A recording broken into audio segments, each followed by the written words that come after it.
Hi guys, welcome to another episode of Pointy Dot Sharp. Today we're taking a look at a really cool pattern of bayonet. I've got the first and second type here to show you in one go, which is really nice. This is the Indonesian S1 bayonet. Now it might look like a copy of the US M7, and it pretty much is, or to be more specific, it's a copy of the Belgian M7, which is itself a copy of the US M7. Now these bayonets are made to fit the SS1 and SS2 rifles in Indonesian service, as well as all the variants, including like the SS3, which is a DMR and 7.62 NATO. That's a pretty recent addition, but that also takes these bayonets.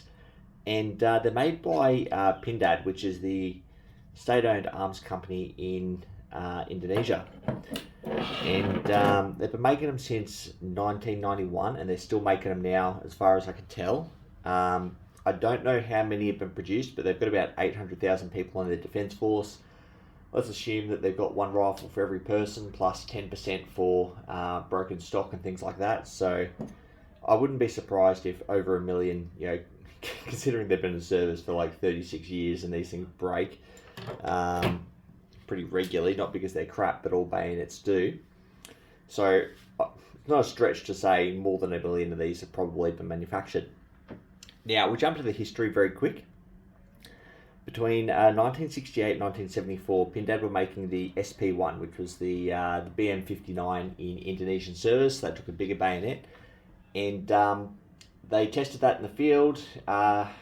Didn't perform particularly well, and they immediately started looking for a replacement in 5.56mm.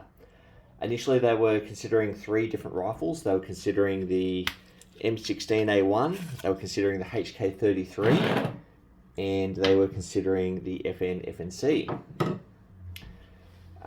Both Colt and HK required Indonesia to buy parts directly from FN and Colt, so Indonesia wanted to be able to produce their own stuff. They didn't want to have to be reliant on another country, so that pretty much meant that FN won the contract. In 1984, Indonesia purchased 10,000 FN FNC rifles from Indonesia, and they came with Belgian M7 bayonets with this FN scabbard, and this is one of those 10,000. Minus the bayonet. The bayonet's something a bit different. Now, during this time, there's a long development process for the SS1 and SS2 rifles. While they were working on that, they did receive M16A1s with M7 bayonets, like this one here, from the US, as military assistance, and foreign military sales direct from Colt as well. But in 1991, the SS1, which is the Senapan Serbu 1, short rifle I believe it stands for, entered service. And initially we had this pattern bayonet here, which was a very close copy of the M7. The major difference is the grips. That's pretty much the only difference. It's got the same rough textured grips. This style lasted in service for a little while, don't know how long, but after a couple of years they replaced them with the smooth grip version. So I'll put them side by side so you can see. Now, the rough grips are much harder to find because far fewer of them were made. I'm lucky enough to have one of each. Now, in 2006, they introduced the SS2 rifle. They produced about 40,000 annually, so I assume probably a similar number of bayonets made each year. Now, these bayonets and rifles were exported to a couple of countries: Cambodia, Laos, Nigeria, the UAE, and they were also captured by various groups like the Free Papua movement in West Papua.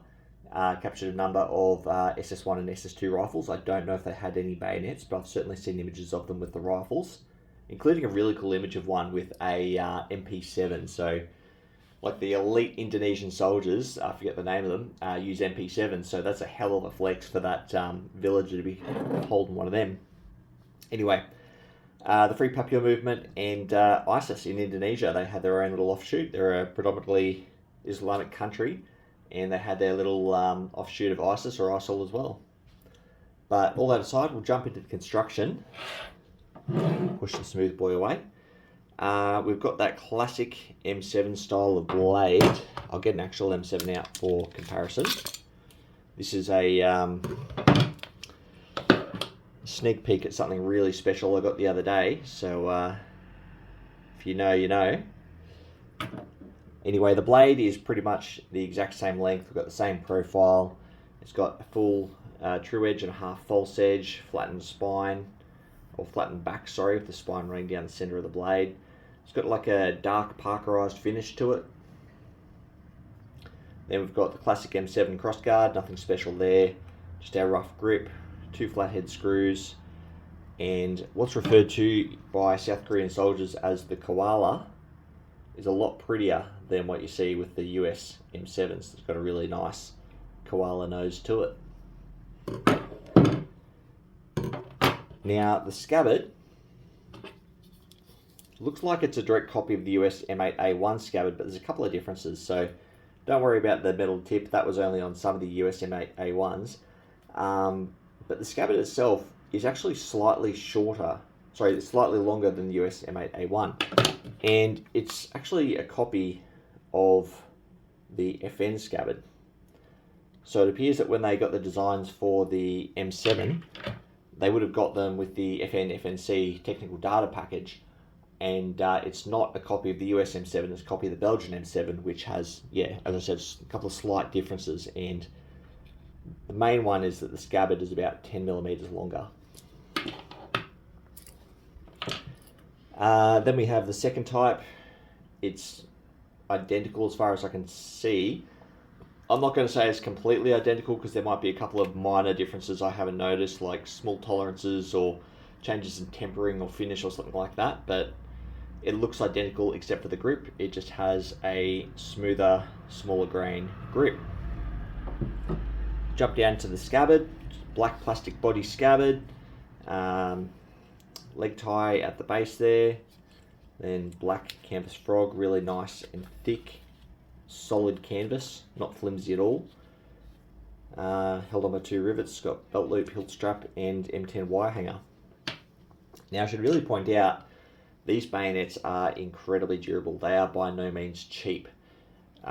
There are plenty of reproductions and commercial bayonets in Indonesia, copies of the S1, and quite a few of them are, some of them are absolute crap, some of them are very well made, and some of them are commercial that can actually be purchased by soldiers for their own use or for parade use, so it's a mess. I've done a couple of previous videos addressing that and I still don't have my head completely around it. But that's the construction of the bayonet, really, really nice. In terms of markings, we only have 2. On the left pommel, we have S1 tni-ad, so S1 the model, tni-ad the manufacturer. And as you'll see, we have that on both. And quite often you come across reproductions and the tni-ad will be misspelt. So that's an easy way to spot them sometimes. And the scabbard, the only marking we have is the tni-ad logo molded on the front of the body. Now that's really everything there is to say about the S1 bayonet. I really like it. I've been chasing them for years. This is a bayonet that you cannot get easily because Indonesia will not allow you to post knives internationally. So you have to physically go to Indonesia and track them down. And then you have to wade through all the crap to find real ones. I purchased, what was it, about 26? And I got 2 real ones. Again, I just bought absolutely everything I saw, and I was going to research it later. I didn't spend a terrible lot of money. Like, these were the real ones, probably about $30 US a piece, so quite affordable. But they can be quite difficult to spot. One thing I've been made aware of recently is the fake ones will have black paint on the crosspiece and the pommel, and the pommel will actually be made of aluminium, so if you put a magnet to it, it's non-ferrous, non-magnetically reactive. Anyway, that's all I've got to say about these. I really like them, and thanks for watching.